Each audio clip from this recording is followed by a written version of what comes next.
नमस्कार, मुंबई से फिर एक बार आपके सामने मैं हूं रविंद्र जैन। आज है छत्रपति शिवाजी महाराज का जन्म महोत्सव।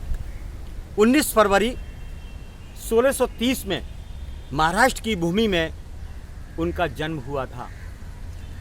ऐसे योद्धा की ये कहानी है जो 15 साल की उम्र के अंदर ही इतने गुणों से परिपूर्ण थे, जिसका इतिहास चिल्ला चिल्ला के ये कहता है कि वो एक शेर का बच्चा था। आज भी उनके चर्चे गली गली जगह जगह सुनाई पड़ते हैं। सवाल ये उठता है कि उनके आदर्शों पर हमारे भारत के लोग, महाराष्ट्र के लोग कितना चलते हैं, उनके संस्कारों में कितने चलते हैं, उनकी संस्कृति पे कितने लोग चलते हैं। हर जगह उनके पोस्टर तो लगाए जाते हैं, चलिए अच्छी बात है, लेकिन वो जिस तरह से गुणवान थे, हर कला के अंदर निपुण थे, उनकी तलवार की धारों में जो चमक थी, जितनी फुर्ती उनके अंदर थी, उनकी आंखों में जिस तरह शेर की आंखों में एक चमक होती है, वो चमक और उत्साह, फुर्ती उनके जीवन में था। ये बात हम नहीं कहते, ये बात ऐतिहासिक लोग कहते हैं और इतिहास में इसका पूरा विवरण है कि एक ऐसे योद्धा थे जिनके ऊपर पूरा दुनिया गर्व करता है और गर्व करता रहेगा।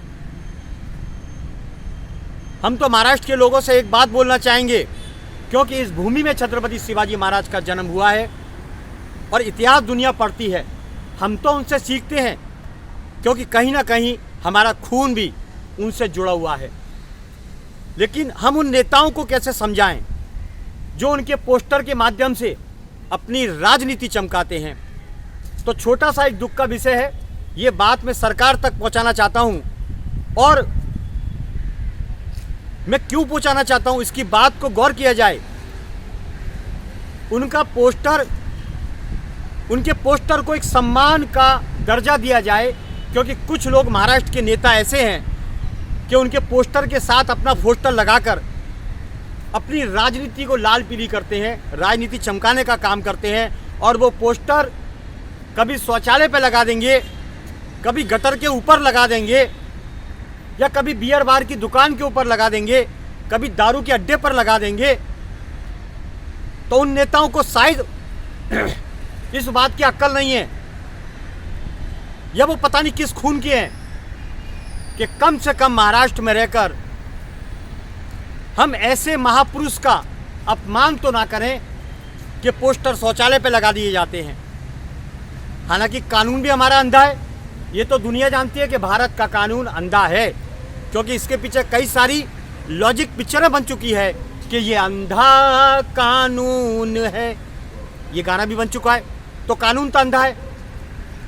इतनी सारी फोर्सेज, डिपार्टमेंट हर जगह मौजूद हैं, लेकिन अपनी नकारा ताकतों के जरिए वो शर्मसार होते जाते हैं, हर बार शर्मसार होते हैं। उनकी आंखों के सामने घिनौने कृत्य होते हैं।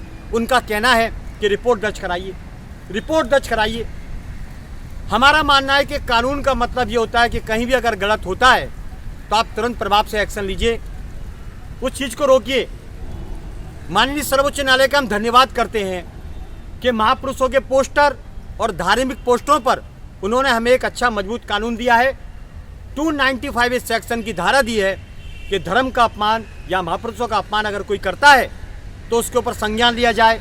लेकिन माननीय सर्वोच्च न्यायालय से विनती है, आपने कानून तो बना दिया, लेकिन आपके कानून का पालन मुंबई में देखने को नहीं मिलता है।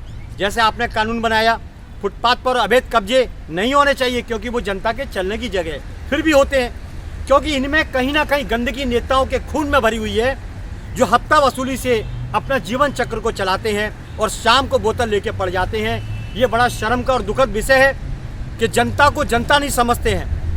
एक वोट हमारा कितना कीमती है, ये नेताओं को सब समझ में आएगा जब कोई नेता 100 वोट से जीतता है और 99 वोट से एक नेता हारता है।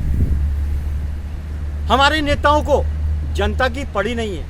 बहुत कम नेता ऐसे हैं जो देश की जनता और धर्म को अपने गले से लगाते हैं।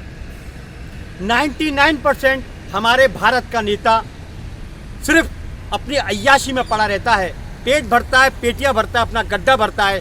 5 साल के अंदर अपनी ज़िंदगी का इतिहास बदल देता है, अपना चेहरा बदल देता है, अपने पूरे व्यवस्था को इतना मजबूत कर लेता है कि 5 साल के बाद वो आए या ना आए उसको कोई परवाह नहीं।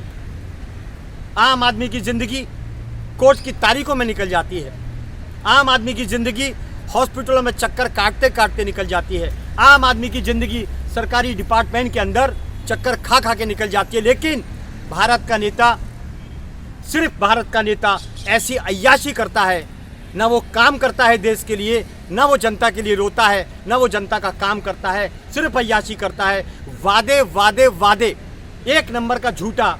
हमारे भारत का 99% अगर कोई है तो वो नेता है, उसके नीचे नंबर आता है बाकी डिपार्टमेंटों का। एक कहावत है कि लाली तेरे लाल की जित देखूं मैं लाल, लालन देखन मैं गई, मैं भी हो गई लाल। कहने का तात्पर्य है कि कोयले की दलाली में हाथ तो काले होंगे, कपड़े भी काले होंगे। यहाँ सिस्टम ऐसा हो चुका है कि तू भी खा, मैं भी खाता हूँ, पब्लिक गई भाड़ में, हमें अपनी अय्याशी करनी है। तो ये देशभक्ति का जज्बा कब पैदा होगा? आज मैं इसलिए इतनी कड़वी बात बोलता हूँ कि आज छत्रपति शिवाजी महाराज का जन्म महोत्सव है। हम उनके आदर्शों पर चलने वाले लोग हैं। हम न तो डरेंगे न झुकेंगे, लेकिन सत्य बात कहने से कभी नहीं चूकेंगे। यह है हकीकत। और आज के दिन उन नेताओं को मैं ज़रूर बोलना चाहूँगा, बड़ी बड़ी बातें मत करो, जनता के लिए काम करो, अपने देश के लिए काम करो, क्योंकि वोट जनता देती है और आप उसका बाद में खून पीते हैं। तो इसका निर्णय ऊपर होने वाला है। कर्म किसी को छोड़ता नहीं, इस बात का आपको ज्ञान होना चाहिए। नहीं तो शास्त्र पढ़िए, कोई अग्नि पुराण पढ़िए या विष्णु पुराण पढ़िए या शिव पुराण पढ़िए। बातें मत करिए, आपकी ताकत का गलत उपयोग मत करिए। सत्ता पर आने के बाद आप शैतान मत बनिए। इस समय पूरे देश के अंदर एक संत योगी आदित्यनाथ है, जिन्होंने सत्ता पर बैठकर देश और धर्म का रियल तरीके से सुरक्षा की है, व्यवस्था की है। इसका एक रीजन है, उन्हें सत्ता से कोई लेना देना नहीं।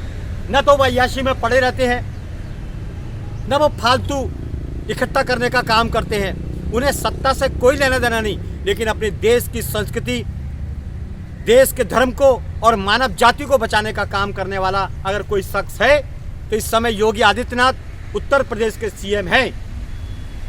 बाकी सीएम क्या करते हैं ये जनता को जानने का विषय है और मुझे बोलने की जरूरत नहीं है।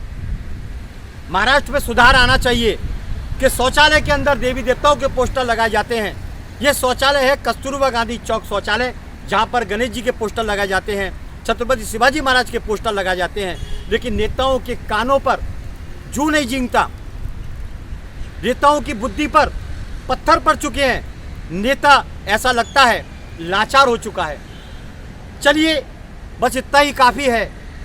मैं महाराष्ट्र की जनता को, संपूर्ण हिंदुस्तानियों को, संपूर्ण विश्व को छत्रपति शिवाजी महाराज के जन्म उत्सव पर ढेर सारी बधाई देता हूँ कि आप भी उनके कदमों पर चलें, उनके संस्कारों पर चलें और उसी तरह अपने देश के लिए लड़ते रहें और आगे बढ़ते रहें।